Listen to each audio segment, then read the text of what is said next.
Hello and welcome to this video, which is going to talk you through exactly how to apply for and get your Permesso di Soggiorno, which is your residency here in Italy. Okay, so make sure you stay tuned until the end because I'm going to give you some tips that have really helped me, having now gone through the process, which are things that I wished I'd have known at the start that would have made a difference to the seamlessness of this process. It's quite oftentimes a complex process. It can be hugely delayed. So stay tuned for everything you need to know before you go through this process and what to do once you're in it.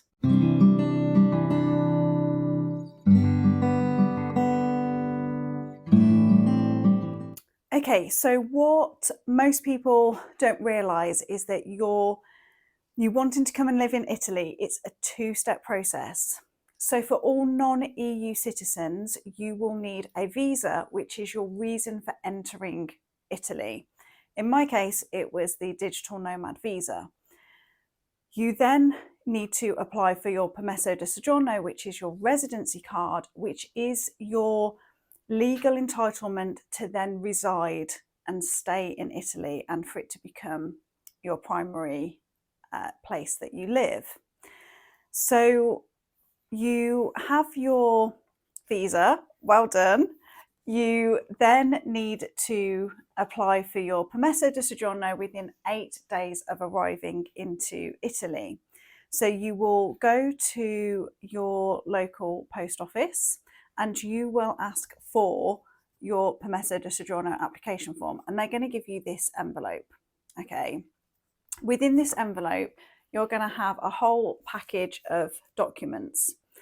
Now, there's quite a lot here. You actually will end up not filling out too many fields on this.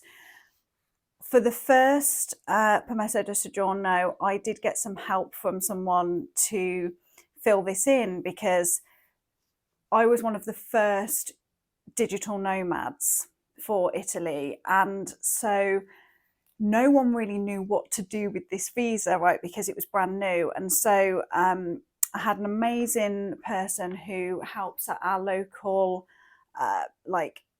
legal place to basically, she double checked what code to use, what kind of bracket this came under, and just to make sure that everything was filled out exactly perfectly. Because if it isn't, and if you don't submit all of the correct documents, the post office will just refuse it when you go to submit your application. Now, within the application kit, you do have a fairly extensive booklet which details what needs to go where. So, you know, with a bit of help from maybe someone who is Italian or Google Translate, you would be able to figure out your way through this application. If you are struggling, you know, there are legal helplines. There are generally in most fairly big towns offices that you can go to get some assistance. So you will fill out the application form. You will also submit your supporting documents, which in my case were almost identical to my visa application itself. So you're submitting a full copy of your passport, including all of your blank pages, your visa, your codice fiscale, which is very easy to apply for. I will do a separate video and link to that here, as well as how to get your visa. Your proof of income, which in my case was tax return, and just to prove that my income was still current, I also submitted some invoices and bank statements. Proof of my health insurance. So as part of your visa, in order to be successful with that, you will need to have evidence of private health insurance to cover you whilst you're here in Italy, and also your registered lease or housing document if you own a property.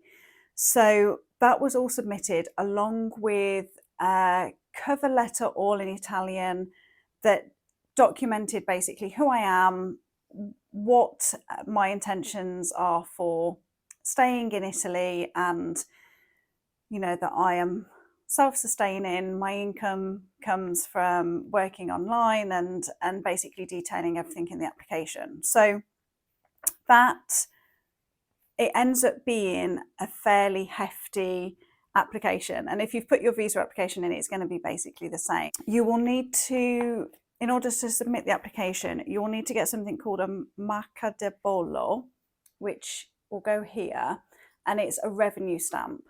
And you have to get this from various different allocated places, sometimes the post office, sometimes like the equivalent of newsagents or tobacco shops. They will sell these revenue stamps. So you'll need to get that and stick that there on the application, complete the application, put all of your supporting documents inside the envelope, and then you're going to take all of this back to the post office within the 8-day window. So when you go to the post office to submit your application, they're going to input all of this information into their system, which is why if at that stage any of the codes are incorrect, if any of the details aren't matching up with the ID that you've provided, it's at that point that they can refuse to submit the application. It's basically one of those situations of like the computer says no. So, they will tell you if there's something not right in it, and obviously you can just correct it. So I wouldn't leave it until day 8 to submit the application at the post office, just in case they want any more information.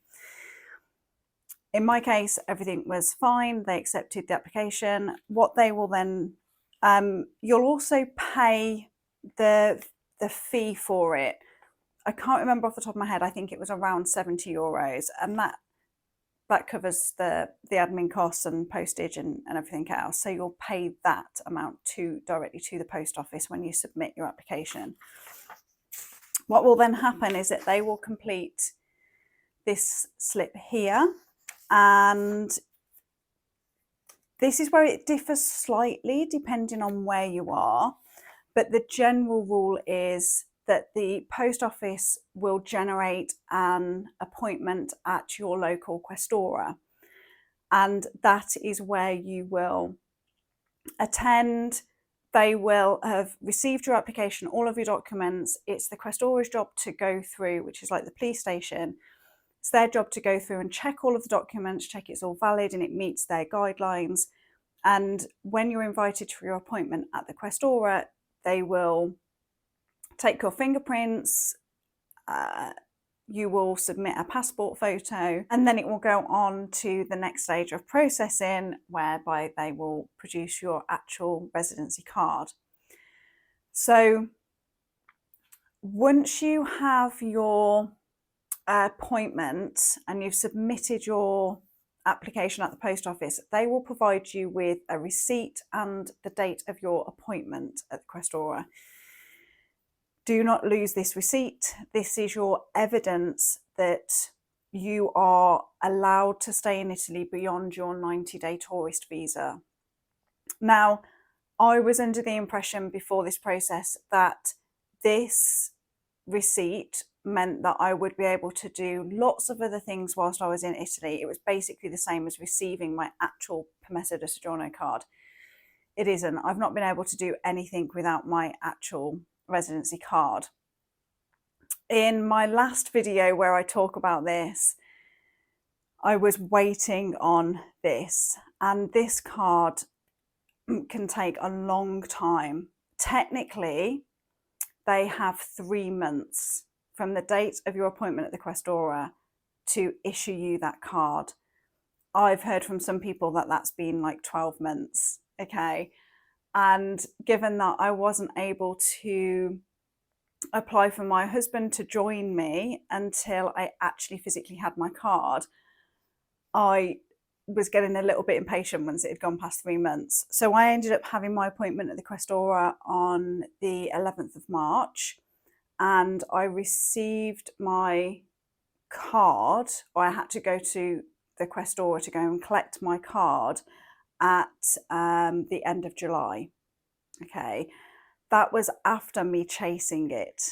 And this is like one of the helpful tips that I'm going to offer you, is that because the digital nomad visa is valid for a year, and given that it can take longer than a year for your residency card and application to go through, someone suggested to me that they may be holding back processing the actual card, because if my visa's only a year and I'm a digital nomad and I'm planning on moving on to another country after a year, what's the point in them even issuing the card?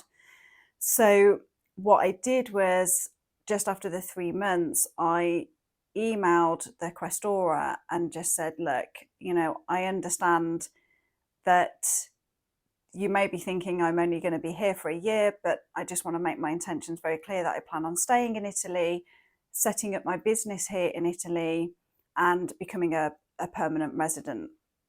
And I did get a response from that email telling me that the card would be ready within 30 days, and indeed it was. Okay, so that's just a little bit of useful information, that actually what I would have done is, in my cover letter that I submitted with my Permesso di Soggiorno, I would have included within that, understanding that the visa is valid for a year, but my intention is to stay longer than that and become a long-term resident. If that is your goal, if you want to move to Italy to stay and you're going to be coming here on a visa that's valid for a year, I think make it very clear from the beginning that your plan is to stay, and that in order for you to open a proper bank account and buy a car and build, even start your business and build your life here, you need your card. So, you appreciate them getting to that, as soon as possible. Give you the website and the details for checking whether your residence permit is ready for collection.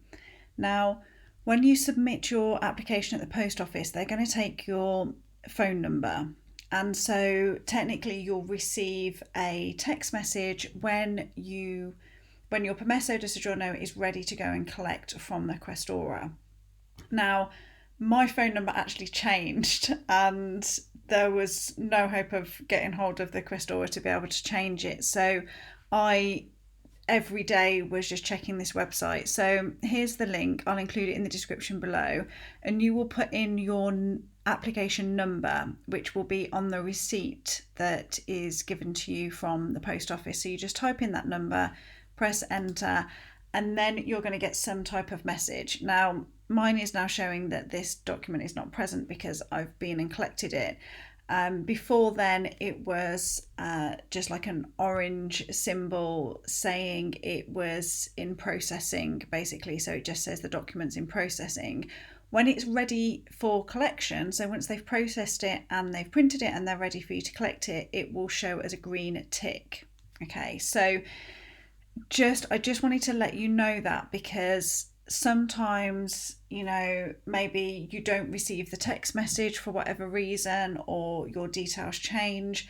This is where you check. And honestly, this is up to date. So if it's showing as still processing, it means it's not ready. And so it's just a case of checking it until you get the green tick, and then you can go to the Questura. It's ideal if your details don't change, because my understanding is when you receive the text message, they are giving you a date and a time to go and collect your card, which makes it a bit easier. Whereas I logged in, I saw the green tick, I went at the first available opportunity, and I just had to queue, wait to be seen in order to collect my permit. So I just wanted to give you that bit of information because it's really important, and this is as up to date a system as you're going to get, because it can be really hard to get hold of the Questura on the phone or on email, and especially to check.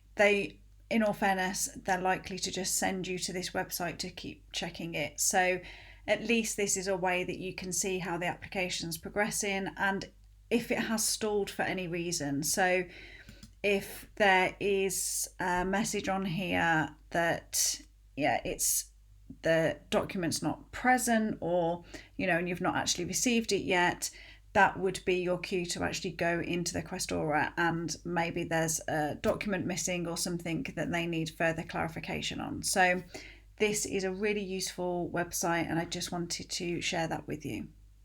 So here is the card. This is feels like my holy grail at the moment. And with this, it then unlocks all these other processes that you can do. So for me, that's been applying to my local comune for my Italian ID. It's not necessary. You could live here without that. However, it makes online processes much easier in Italy. So it means that you can request your online identity in Italy. And so then when it comes to me starting up my business and navigating taxes and all of this, I can do it online, which makes it much easier. It also means that I can just fly anywhere within the EU on my Italian ID card. Right? I won't need to be going through passport control every time. So it also means that I can buy a car. It also means that I can now start the Permesso di Soggiorno process for my husband, which is called coesione familiare, which is like family cohesion. And so now I have my residency established. It means that we can go through that process for my husband, because my visa entitles my spouse to also join me. A couple of things to bear in mind. My visa was issued as a multi-entry visa, which means that I can come and go out of Italy as many times as I want to. There's real ambiguity around, before you physically get your card and you only have your receipt, whether you can still travel to other EU Schengen countries, because technically, if you've been in Italy for longer than 90 days, you're now over your allowed Schengen allowance. And so therefore, no other country is going to recognise your little receipt that you've got for your Permesso di Soggiorno. So technically, it would mean that you would be in breach of your 90-day Schengen entitlement if you were to leave Italy and go to any other Schengen country. I have travelled between here and the UK. I am entitled to travel between here and the UK on my visa and also on that receipt. Okay. The reality of it is, when I travelled back home to the UK for Christmas and I had my dog, I had to drive, right? So technically I drove through France and Switzerland to get to Italy. I did it in one go. I didn't stop anywhere. So, that didn't, at no point did that get flagged. However, I don't think I would have risked going and taking a week's holiday on a flight somewhere just with that receipt, just in case, I never wanted to get into trouble with overstaying Schengen and that causing any problems anywhere. So now I've got my actual card, that's not a problem, okay, because I'm now recognised as a resident within the EU, which means that I'm no longer bound by the Schengen allowance. So that's just something to bear in mind. And I know a lot of people ask this question. It does make it tricky. Whether there's workarounds or not, I don't know. I never explored it. So that's just something to bear in mind when you're eyeing up travel plans and things. Maybe slightly different if you've got work requirements that mean you have to be physically in different countries, but that would be something to explore at the point of putting your visa application in. Feel like I've given you tons of information there. If you have any questions about this process and what to do, please do let me know. They are the key takeaways from this is, at the point you're preparing your visa application, duplicate all of your documents and put them in a folder ready to submit with your Permesso di Soggiorno application.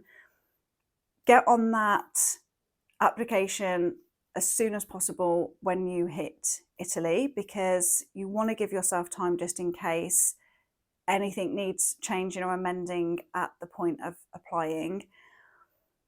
Be prepared for this process to take a long time. My Permesso di Soggiorno application went in September. I went for my first appointment at the Questura in February. That appointment failed because their computer systems went down. I went back on the 11th of March. After then chasing it, I went and collected my Permesso di Soggiorno card at the end of July. This is a long process. However, a note on that, this may vary depending on the Questura's mine's Como. Even though technically my visa ends September this year, my Permesso di Soggiorno actually doesn't expire until the 30th of June next year, which means that I've got a bit of time to get my business and everything established here before I've then got to apply for the renewal of this card. So that's good. I was thinking that I was going to have to be getting on that process very quickly, because you can start applying for your renewal 60 days before your expiry date. So hopefully that's given you some clear insight into that process. It's probably one of the more complex processes I've had to go through in establishing my life here in Italy. Keep persevering, make sure you tick every single box when you're submitting applications. Have patience, and ultimately, my Italian is very basic, and everybody I've encountered, even at the Questura and the community, have been so helpful and friendly. And especially at the immigration office at the Questura in Como, you can see how hard they're working in really difficult conditions. And when I went and picked up my card, it was one of the hottest days. It was like over 30 degrees. We were stood in this tiny office with no air conditioning, hardly any air really in the place, for like 3 hours waiting to be seen. And everybody's in the same situation, everybody's hot, everybody's bothered, everyone's frustrated. If you can just kind of breathe through that and know that everyone's in the same situation, and if you can stay calm and just kind of accept that this is how it's going to be, then I think it just makes the whole process just a little bit easier. And when I finally picked up my card, because I was so thankful, I handed the person some biscuits, and I was just just divvy them out to everybody, and they were so happy and so appreciative. And so I'd really encourage you to share your appreciation and gratitude with the people who are helping you in these processes. Take them some biscuits or chocolates or anything that is just this gesture of, thank you so much. I think they're in my experience anyway, and I can only speak from my experience, they're doing the best they can in the system that they're working within. Okay, so if you can kind of carry that attitude with you, I think it really goes a long way. And do what you can. If you need to follow up and chase, or there's legal guidance in all of the major towns and cities, do seek it out. But from my experience, this is a process that, with just a little bit of research and studying the application guidance, it's one that you can navigate, definitely. So hopefully that's been helpful for you. Like I said, please do let me know in the comments if you've got any questions about this process, or there's something that I've not covered, please do let me know, and I will be back with you with more information about life in Italy and how to navigate the practical stuff, as well as the inspiration of what it's like to build a life here in Italy. I'll be back with you very soon. Bye for now.